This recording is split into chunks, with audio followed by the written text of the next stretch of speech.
पांडेश्वर रामकृष्ण शारदा विद्यापीठ में शनिवार को नवांगतुक स्वागत समारोह का आयोजन किया गया। माता शारदा, रामकृष्ण और स्वामी विवेकानंद की तस्वीरों को मालाओं से सजाने और अनुष्ठान के बाद पश्चिम बर्धमान जिला परिषद की कर्माध्यक्ष अनुभा चक्रवर्ती ने कार्यक्रम का उद्घाटन किया और कहा कि शारदा विद्यापीठ में आज का दिन बहुत ही महत्वपूर्ण है। नवांगतुक छात्र छात्राओं का स्वागत किया जा रहा है। आज से उनकी शिक्षा के क्षेत्र में पदार्पण आगे तक ले जाया जाएगा। विद्यापीठ के प्राचार्य दिलीप घोष ने कहा कि आज का कार्यक्रम फ्रेशर्स और सीनियर्स के लिए विभिन्न कार्यक्रमों के माध्यम से आयोजित किया जाएगा। विद्यापीठ के इस कार्यक्रम में अधिवक्ता जितेंद्र चटर्जी, सामाजिक कर्मी और पंचायत सदस्य जमुना धीवर, पंचायत समिति सदस्य अजय धीवर, पंचायत सदस्य मधुसूदन आदि उपस्थित थे। खबर पांडेश्वर की रिपोर्ट।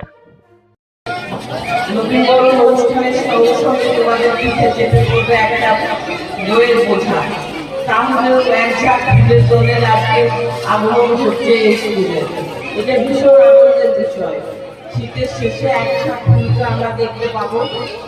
সেই বাচ্চাটা ফুলের সময় যাই হোক, তোমরা ভালোভাবে পড়াশোনা করো, পড়াশোনা করে নিজেদের মা বাবার মুখ উজ্জ্বল করো, নিজেদের মুখ উজ্জ্বল করো এবং নিজ নিজ স্থানে প্রতিষ্ঠিত হও। এই বলে আমি আমার বক্তব্য আজকে শেষ করছি। তোমরা সবাই ভালো থেকে সুস্থ থেকে ওরে কচি ওরে কাঁচা আধোয়াকে ভালো এইগুলি আজকে বক্তব্য আমি শেষ করছি। নবীন বরণ কর্মসূচি, নবীন দিকে বরণ করা, নবীনদের নিয়ে নবীনদের বরণ করাই আমাদের প্রধান উদ্দেশ্য। তাই কচি কাছাতে আমাদের আজকে বরণ করবো বলেই এই অনুষ্ঠান। হ্যাঁ,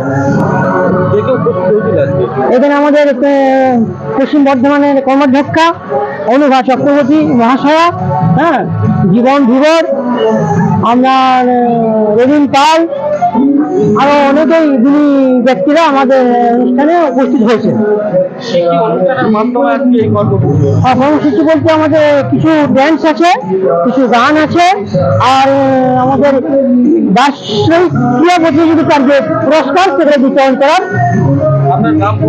দিলীপ কুমার ঘোষ, হেড টিচার।